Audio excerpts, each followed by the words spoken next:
Ooh, it's been a while. It's been a while. I understand that. And I thank you all for bearing with me, being patient. As you can see, we've made some changes. And that's okay. It's part of the growth. So, it's not Wednesday, but it's the webinar. All right. From last time we were on, we talked about how to schedule, benefits of book reading, staying in the moment. Remember, we don't turn our back to the audience. So we're going to talk about this time the next level, controlling imagination, the expectation, and the website is here. But remember, shoulders to the audience. So the first thing is my dying words to the next generation. But before we do that, let's pray. God, thank you for opportunity, for an unwavering spirit, and for the strength to continue to persevere, for the growth internally as it manifests externally. And as we all do what we're supposed to do and be better, I say thank you for what we do have and we don't have. In your name, amen. Okay, first things first. I know you can see the change. We're going through some changes and we'll talk about it when it comes to the next level. All right, remember, shoulders to the audience, never the back. So the first thing, my dying word to the generation, but you know what? We're going to start it how we end it. So my dying words to the generation is to continue to be yourself, be confident, to watch people's actions and then compare it with their words and don't rush to fall in with the crowd. Because the crowd most times are heading in the wrong direction. Let's start. So last week we talked about how to schedule. And the big takeaways I want you to come away with is the freedom of organization and scheduling with a purpose. What do I mean by the freedom of organization? Well, if you have a schedule from wake up to eating, to what you want to accomplish, to your night routine, bedtime routine, and everything in between, you're not worrying about what you're supposed to do. There's a level of anxiety that decimates, if you will, because you know what to expect. You don't have to worry about what am I supposed to be doing? Where am I supposed to be? What am I supposed to be working on? Did I worry about? No. Wanna know why? Because we schedule. We write down things we want to do so we can notes in a checklist. And from there, we have what we're gonna do, when we're gonna do it in a checklist. That way, even if it's two things on the checklist, we at least take care of those two things and keep it simple, really, really simple. Like for instance, two things on my checklist today is to one, do the webinar, and two, record the podcast. That's my checklist. So there's a freedom in that of not having to think about what I need to do because I already know what I need to do. I keep it simple, keep it plain. I keep it means I can understand and communicate to other people the way they know the expectation as well. And then, so there's a freedom in that because I don't have to worry, I don't have to stress, I don't have to think, I don't have to ponder until I finish. Once I finish, then we go down and do those things. But there's a freedom in that with relieving yourself on what you're supposed to be doing. Second thing, schedule with a purpose. What's the main thing you want to do today? The main thing I wanted to do was I'm organizing my will. Well, which essentially a will is if I die, what assets and equity am I leaving behind? Who's in charge of those things? And what are the dependents that's going to get access to the intellectual property, to the 401ks, to the savings, and to the websites, which you can see in the bottom corner. And so it's just organizing. Who's the power of attorney, which means who makes decisions on my behalf other than my wife? And I need to have that in writing and documentation to where a third party arbitrator, an arbitrator is somebody who is independent, but comes in to mediate and organize the conversations. And so if they came in and look at what I've provided, they can go through A through Z and everything's organized. Well, not everything. Majority of things, a vast majority of things are organized. And it's simple. I want things to be simple. I want things to be understandable. So we talked about with the purpose, a brief recap, organization, your day, what you want to do when you wake up, when you go to bed, what you do in between. Scheduling with a purpose. What do we want to do today? What needs to be done in order for us to continue to progress? Because the difference between patience and complacency is the intent with the amount of waiting you do. Am I waiting just for the next opportunity to come? Or am I being patient as I take action to find that opportunity?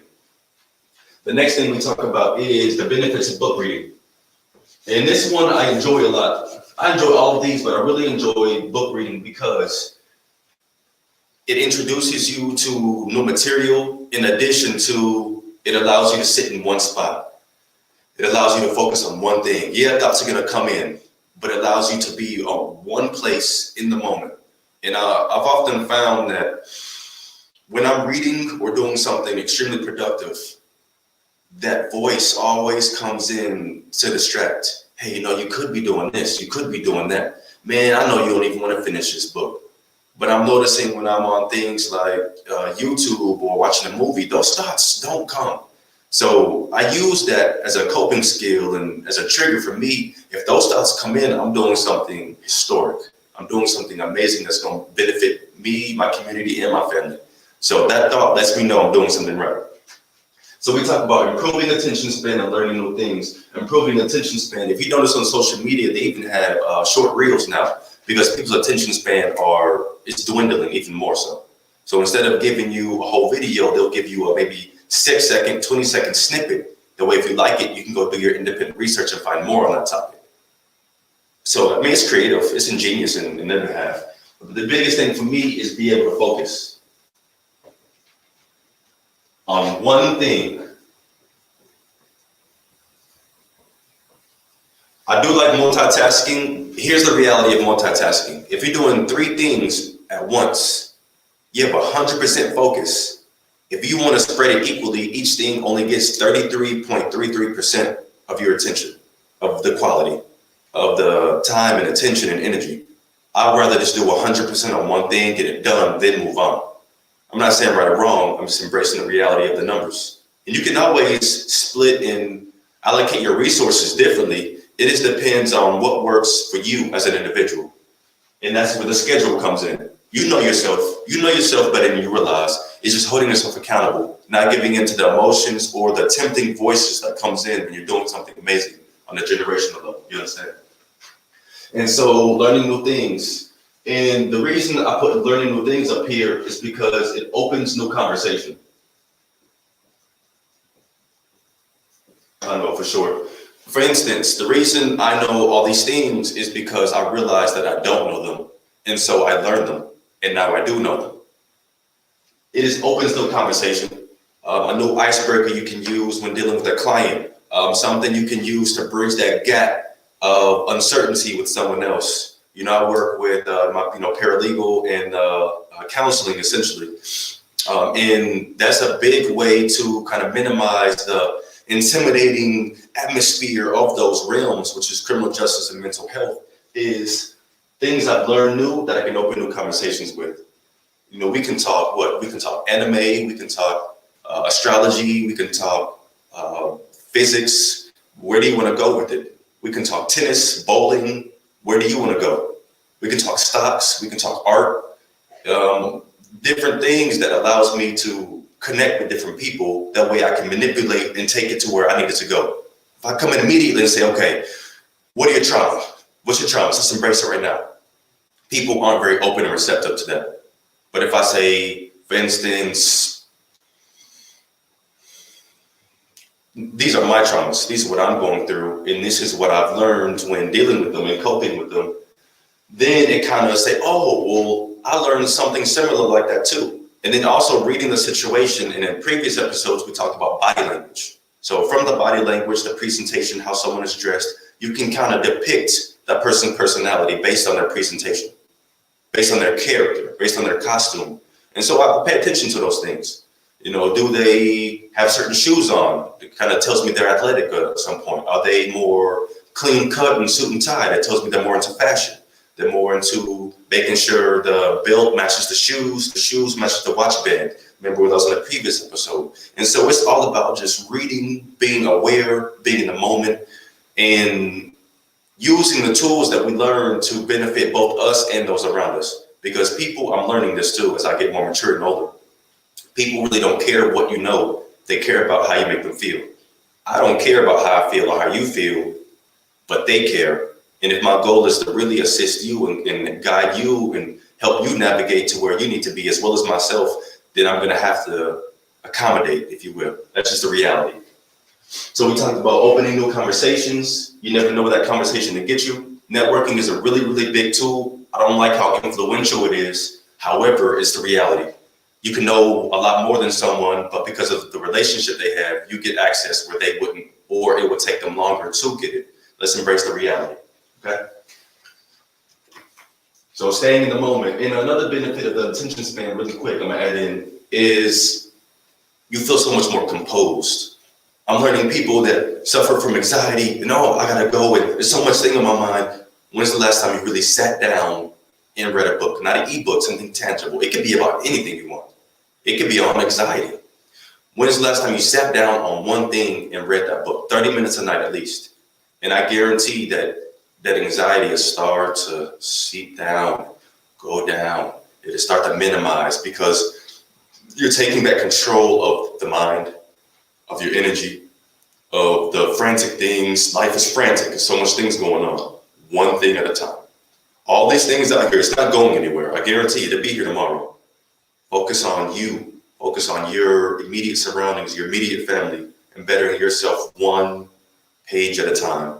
And if that thought comes, remember, you're doing something great. So you want that thought to be there. Just don't give into it as often as you normally would, so we continue to progress. All right?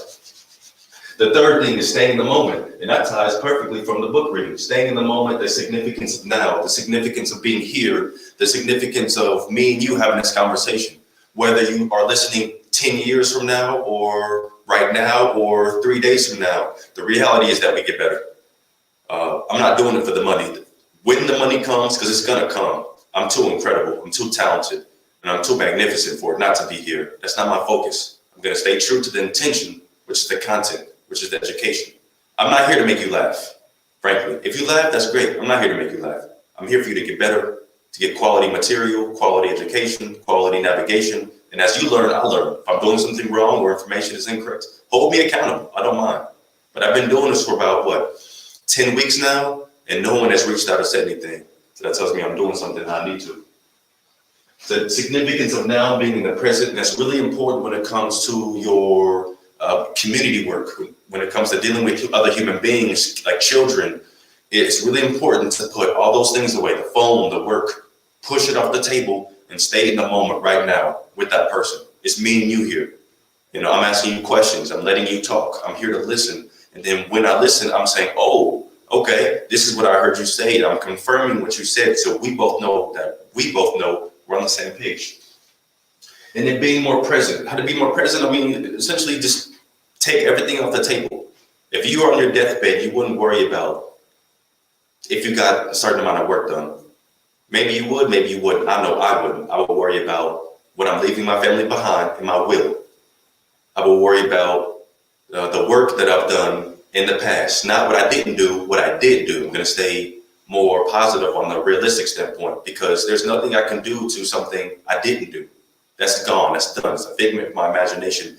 And we're actually going to talk about that, controlling the imagination. The imagination is a beautiful thing, but it's also extremely dangerous. And it's a hindrance if you don't use it right.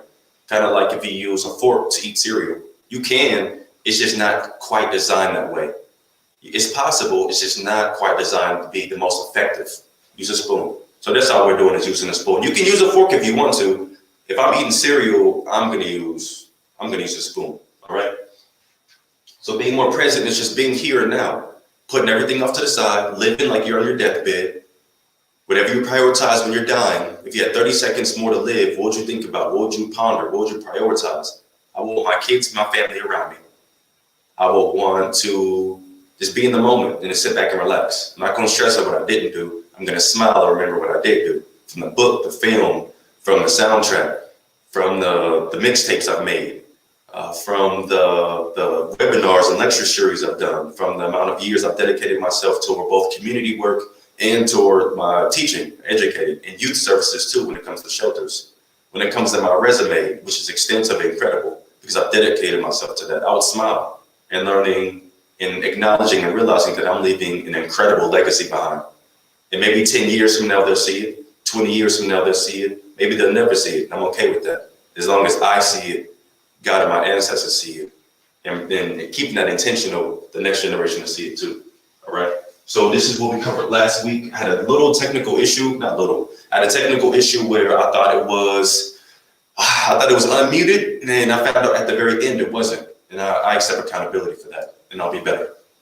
Don't turn your back to the audience, remember shoulders. So now we've talked about last week. So now we're talking about this week, the next level, controlling your imagination, which we just touched on briefly. And we talked about webinar expectations. How am I doing on time? Perfect. And as well as the websites too, omariaa.com. And if you want to go look to the shop, which you can find at the original website too, you can find omariaashop.com. It's here. You know my intent if you've been following along. If you're new to it, welcome. The next level. So what is the next level for me? As you can see, we've made some changes internally. What are the changes I've made? It's time to take that next step. I've done incredible things where I am now. Now it's time to do more. Now it's time to take that next step. And the next step for me is law school. The next step for me is a home. The next step is that law firm we've been talking about so much. Is that vocational nonprofit community building that we've been talking about. And ways I can get that is entrepreneurship, which I already have. So this is already on its own. It's already taking flight. That's fine. It's to continue to teach and educate and to elevate myself and get more skilled. So I've decided to go into the military. The VA loan of getting a house, the GI Bill they're paying for my law school, I already have 2 bachelor degrees. For me, a master's is a waste of time, in my opinion. I only want the Juris Doctor, which is a law degree, criminal law is focused. So I can open that practice. Because I'm a paralegal now, but I'm gonna be a lawyer soon. And so when it comes to that sacrifice, I'm having to give up certain things. And this is me talking to us, and this is us talking to me. It's a sacrifice with everything. I can get all those things on my own. It might take me 5 to 15 years. It's possible. Let's look at the big picture. In that same 5 to 15 years, I can get that done in 3. And so me playing chess, looking at the board, standing back, looking at the board, 3 for the price of 5 to 15. Of course, God is the truest judge and the truest navigator, but at the same time, I'm empowered to make my decisions. I'm empowered to think and say these things that I'm thinking now, and I'm standing on them. And so I made the decision that I'm going to enlist. As you can see, the hair is gone. I'm okay with it. The face is completely stripped. I'm okay with that too. This is presentation. And this helped me make the decision too. With everything that my people, my ancestors have went through to get us to this point, and I'll be more specific when it comes to the lynchings, when it comes to the discrimination, when it comes to it being illegal for us to read and write. And if found reading and writing, you are punished by law. That's what racism is. It's a laws and procedures to where you're punished and deprived of certain amenities and resources because of your existence. I'm not talking about behavior. Behavior is different. I'm talking about a state of existence. So with everything that my ancestors have went through and we're going through now, for me to enlist is a small price to pay to get us to that next level. All I gotta do is get trained on a new job. I mean, there's more to it. This is me summing it up. What, I cut my hair and grow that back. My facial hair is growing, I can grow that back. I am gone for 6 months from my family, and I accept that. And I take deep breaths and meditate and pray and talk with my kids and my wife about it. It's not forever. And to me, looking at the grand scheme of everything that others have went through for me to be here, it's a small price to pay in order for me to take that next step, for the generation after me to take that next step and for us to keep going. So for me, it was a small price to pay.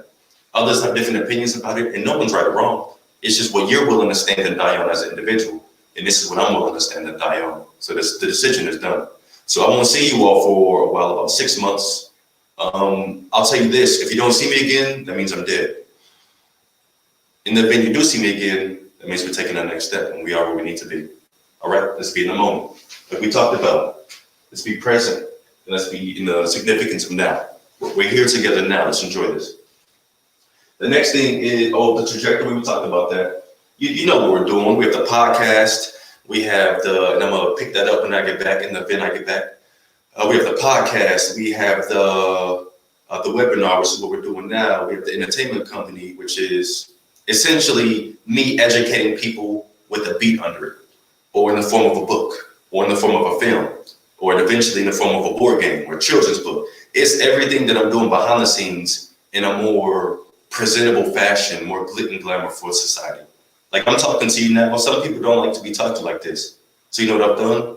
I put a beat under my words, took off some of it, and just now it's a song. It's the same thing as this lecture, just a different presentation. All right.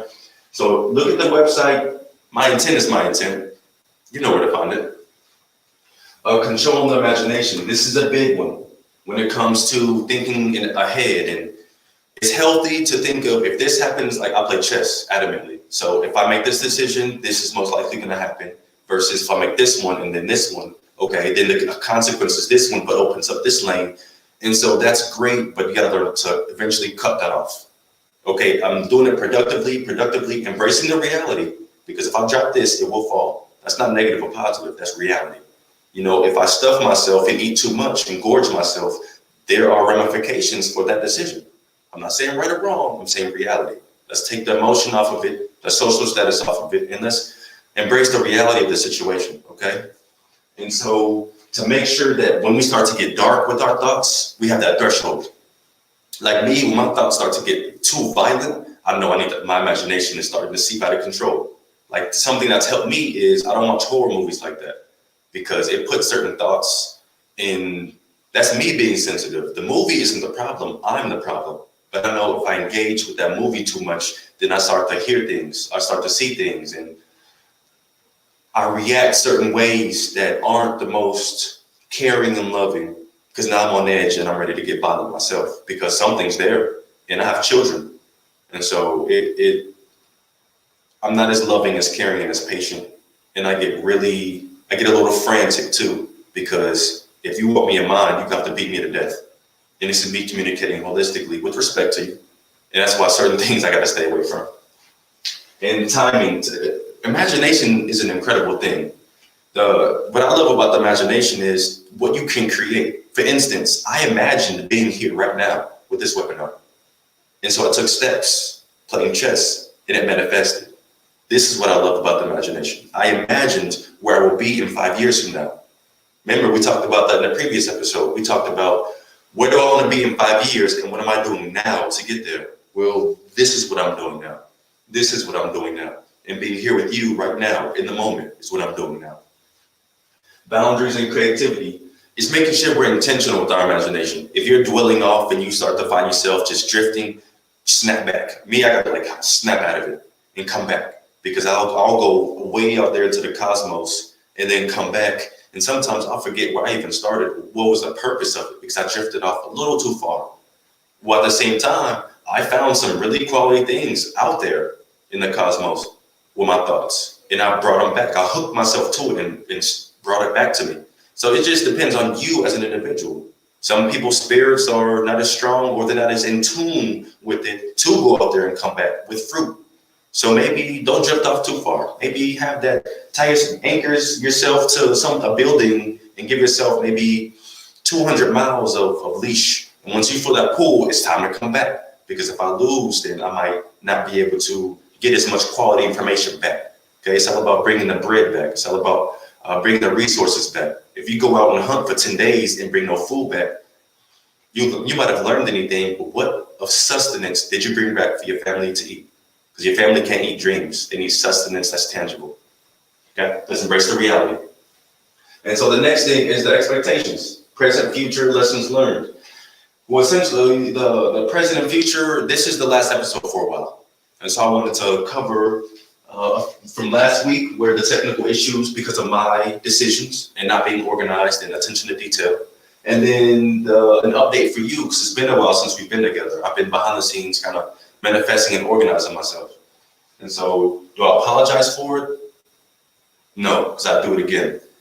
And I'm here now. What I will do is be more organized in the future. Okay, what I will do is continue to provide incredible work, incredible body of work, and to continue to lead by example. If people like it, that's okay. If they don't like it, that's okay too. I'm going to continue to push, because it's bigger than me and you. It's about us. You dig what I'm saying? And so we won't be together for a while, about 6 months, give or take. The lessons learned. Whew, I love lessons. I love making mistakes. I just don't like making the same ones over again. Because someone can tell you, don't do this, don't do that. One, you haven't learned it for yourself concretely.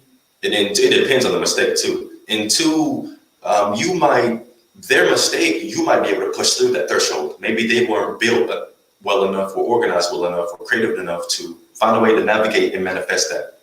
Like, for instance, somebody told me to not get a dual degree with forensic science and criminal justice. They told me to take more fun classes to enjoy myself during my undergrad. They said that I was too stringent and too, serious with my schedule, because where other people would take fun classes and enjoyable classes, I would take core classes, because I need to maximize this time. So yeah, I'm getting this for an elective credit, but also I'm flipping that and getting that for the main credit that I need to get these degrees. And so if I would have listened to them, I might not have been where I am now. But I stood on my mistakes, and I come to find out it wasn't one. It was something they did within themselves, or learned from other people who weren't built quite like myself. Not positive or negative, the reality. I learned to make sure if you want to be muted, you check 3 times that it's muted. If you want to be unmuted, you check 3 times to make sure it's unmuted. Make sure that you have your notes on the board and it's clean and it's concise and you have different colors, because human beings, the way their mind works is they need differentiation. They need something different. You can have, here's one, you can have incredible information up here all in the same color. Not everybody's going to see it. However, or the right people will see it. But if your goal is to be understood, then you need to make the adjustments to reach out to the masses. If your event is just to talk and boost your own ego, then continue to do what you're doing and don't make any changes. But you see the changes I've made. My writing was sloppy, it was sideways. I like it like that. However, if you're sitting at home watching it, that's not the best for you. You need to be able to see the material, okay? And so as you can see, it's clear and concise. Didn't use a lot of words, different colors. So you have something new at every level you can see. And it correlates and connects with the notes that are below this very recording. And so it's about this continue to push, test out your camera multiple times. Make sure that you pack things the night before, because I would record at the school that I taught at. And once I'm there, and there's no going back. One day I left the camera, and you know what episode I'm talking about. The camera that was left for me at the school was abysmal. However, I'm glad I did it so I could learn. You can still hear, you can still see the information below the notes, but like you see me clearly now, it wasn't that well. What else did I learn? I learned to be confident and believe in myself, that the work I'm doing is bigger than me and it's bigger than you. It's really about us. Somebody years from now is going to stumble on this recording and they're going to pick up something, whether it's a millimeter or whether it's a mile. It's what they need for that person. And people say, oh, well, a millimeter is not that insignificant. It's not that important. Go ask a heart surgeon how important, or a neurosurgeon how important a millimeter is. Someone says, oh, they only watched it for 5 seconds. Go ask a lifeguard or a doctor how important 5 seconds is. That's the difference between brain damage and you being able to be resuscitated. So let's make sure we embrace the reality. You dig what I'm saying? The website again, omariaa.com. And now we're bringing to the beginning. Remember, we started with this. Remember, back to the audience, no back, shoulder. My dying words to the next generation. What would I leave them with? To love yourself unconditionally. No matter what people say, you have to love yourself. If you don't, people are going to take advantage of you. They're going to take your resources. They're going to use you physically and then cast you away like an old mildew wash rag. You'll be casted away, okay? And then you'll be left to face the consequences. Love yourself unconditionally. Even if you make mistakes, learn from those mistakes. I would tell them, find your purpose early. Don't wait until you're in your 20s, 30s to start finding your purpose. If you are there, then let's embrace the reality and find it to the next generation, who I'm always talking to first. Because I heard a quote that it's better to build strong children than heal weak men. Let's build these children. So I'm talking to the children. Find your purpose. What do you love to do other than sports or video games? Those are fine. There's nothing wrong with that. We depend on that too much, and we don't think creatively or critically enough on what we really want to do. We just use that as a default so we don't get made fun of. Within the African American culture, I'm talking specifically, but all cultures as well. Everything I'm saying ties to every culture. But my representation, as you can see, is my existence. And I mean, come on, you see it. So make sure that you're willing to go off on your own. Don't follow the crowd. The crowd is usually full of sheep and people that want to fit in and don't want to take risks to be made fun of. Because if you're smart in certain schools, you get made fun of for that. And I always thought that always baffled me, that you get made fun of for getting quality grades. You get made fun of for having aspirations and wanting to succeed. And this is a reality. I would also tell them to find out what you're willing to take. If someone does this, it's too far. Find that threshold to where somebody steps over it by a millimeter or a centimeter, like we talked about. Nip that immediately, because behavior either gets worse or better. It doesn't stay the same. If someone is, making jokes at you, eventually they're going to start making fun of you for real. Eventually they're going to start putting their hands on you. Eventually they're going to start doing other disrespectful things, and it's going to escalate, and your life is not going to be as enjoyable as you want it to be. To my ladies too, if that man is making fun of you and talking down on you and belittling you, eventually he's going to start putting his hands on you. It's going to escalate. So you need to leave now. Don't find yourself in a situation to where that man is beating you down. You having people come to your defense and you going back, because now you put a lot of people in a line of fire because of you and your lack of self-esteem, your lack of love. Whatever the excuse or justification is, keep it. Because hang on to this one. A justification is an admission of guilt. For those who are in criminal justice and law, you comprehend it. I'll break it down. If you justify something, if you explain why you did something or why someone else did something or didn't do something, you're saying you're guilty. But here's why I'm guilty, so I don't get as much trouble. So make sure you don't justify it. Embrace the reality and do better. Because by justifying it, by explaining it, you're telling the court and other people and yourself that you're guilty of this. You just shouldn't be punished as much. Don't justify it. My dying words: to continue to love yourself, continue to push. If the money comes, continue to do it. The money doesn't come, continue to do it. Continue to be better. Continue to be that example. Continue to be seen. Continue to get on camera. If people support you, that's great. If they don't support you, that's great too. It doesn't matter. Your feelings, how you feel about things, it doesn't matter. In reality, you need to find a way to cope healthily in a progressive way. Surround yourself with people that truly love you and be willing to walk away from those people and be willing to hold on to those people and to pray. So we'll end up with a prayer. God, thank you for everything you've done, for everything you allowed me to do and everything you refrained me from doing, for the mistakes that you allowed me to make and for the successes that you allowed me to have. I know that you empower me to make my own decisions and you empower me to make my own mistakes, and I stand on both of them. For the strength to not want to be forgiven, for the strength to not want to be understood, but for the strength to persevere and continue to be better, continue to be loved, and continue to be the example for the next ones to follow. In your name, amen. I'm going to see you all soon. Until next time, thank you for joining us.